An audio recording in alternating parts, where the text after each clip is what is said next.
Is Final Cut Pro ready for Apple Vision Pro? I know with one small update to Final Cut, it can be ready to edit spatial video, but that's only half the story.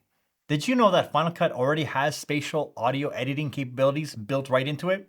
In this video, I'll show you how to use them.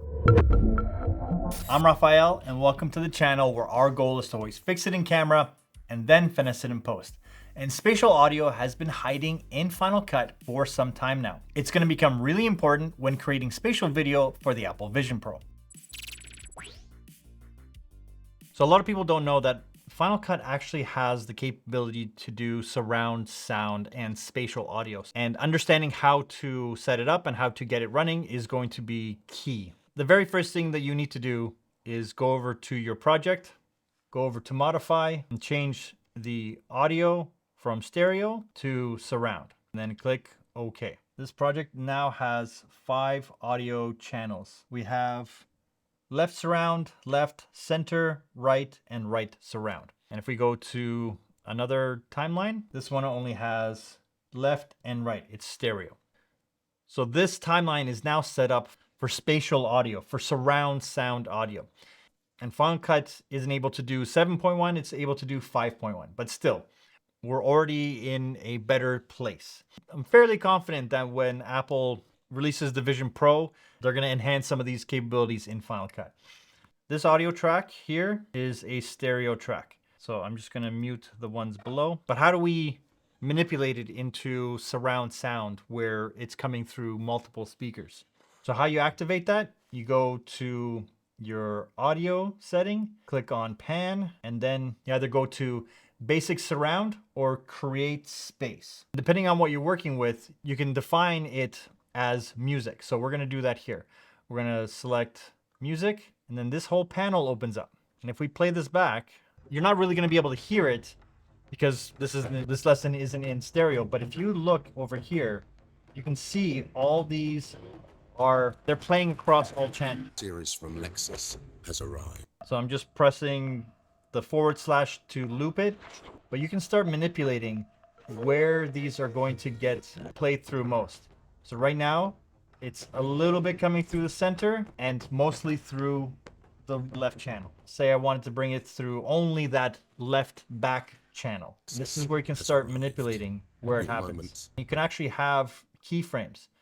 So once it starts playing again, I'm gonna add a keyframe, and then I'm going to go to the end, and I'm going to shift it all the way to the right, and then I'm going to go into the center. I'm going to have it come only through the center. So it's going to do the sweep from back, forward, and then to the back.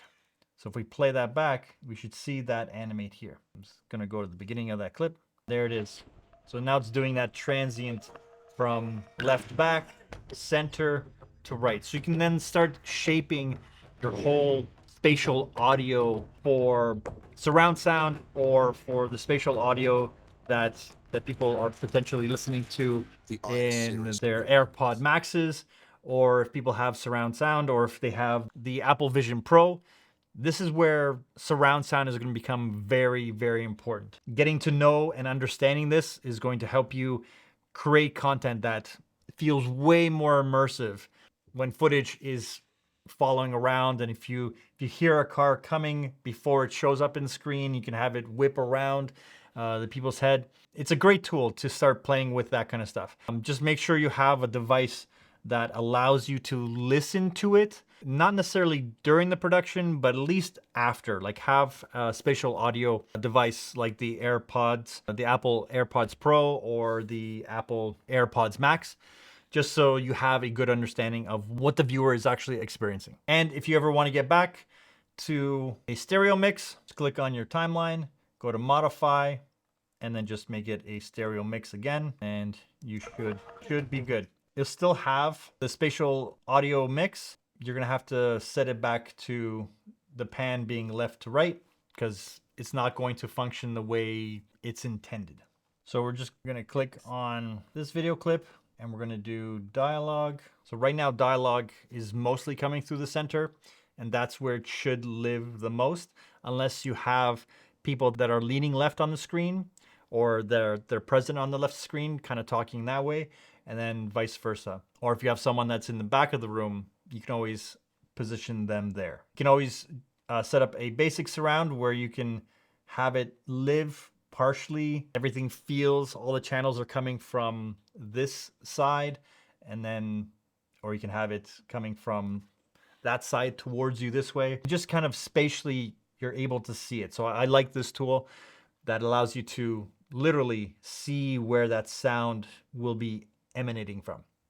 Until Apple updates this process, it's the way to go for now. And if you want to get the most out of Final Cut Pro and ready to really learn it, check out Enhanced Editing, an expert's guide to Final Cut Pro with over 10 hours of lessons focused on everything Final Cut Pro has to offer to help you master your craft and elevate your story. The link is in the description. As always, thanks for watching.